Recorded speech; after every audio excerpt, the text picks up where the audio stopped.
This is BBC News. One main headline dominating the news at the moment. Millions of people in the American Midwest are still trapped in their homes by an extreme polar vortex. Temperatures below -30 Celsius.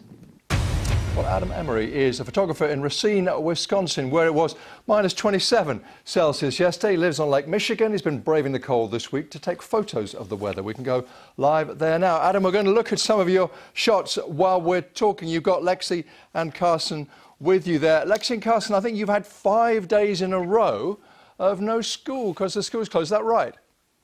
Yes, that's right. Is that really unusual? Yeah, it's unfortunate because they're home with me all the time. I don't get to do any photography. I just make them meals all the time. So we're looking forward to them going back to school. Carson, you looking forward to going back to school? Oh, yeah. There's more math to do, more of every subject. It sounds so much fun. I suppose, can you actually play outside at the moment, or is it just too difficult?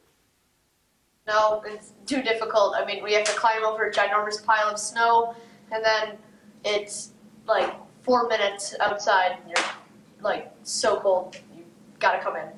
Lexi, it must be awful to have so much time off school. You must be so sad. Yeah.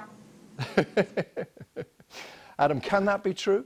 So how are you dealing with all this? I know you've been taking a lot of photos. Some of them are really great.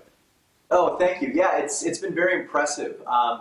When it gets really cold and the water breaks on the shoreline of Lake Michigan, it explodes upward and freezes into these enormous icebergs. So it's very, very dramatic. I sort of wait for this all year long. So a lot of people are afraid to venture out. I'm eager to get out and see as much as I can. Some of my favourites are those ones where the waves are kind of crash together and then frozen on themselves. There are shots too, I think, of your camera equipment suffering a bit. How does it deal with these extremes? Well, fortunately, it's pretty waterproof. Unfortunately, when the water flash freezes onto the camera gear, it'll freeze over all the dials, and so the last setting you have programmed is the only setting that you can use, because the rest of it's just an ice block. So you have to kind of time it well. But other than that, it's really exciting. I guess living where you are used to rough weather, but does this feel different? It is the coldest temperature that I ever remember. I think that with wind chill yesterday, it was something like 56 or -60 degrees. So it was very, very cold. At the same time, when the wind isn't that brusque, it's bearable. It's certainly something that we're used to here. And how does it work? Do people look out for each other? I mean, can you and the kids help out around the neighborhood? I don't think I'd let them outside to help anyone.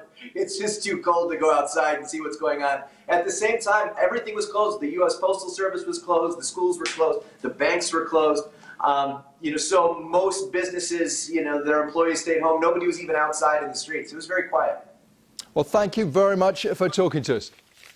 Thank you.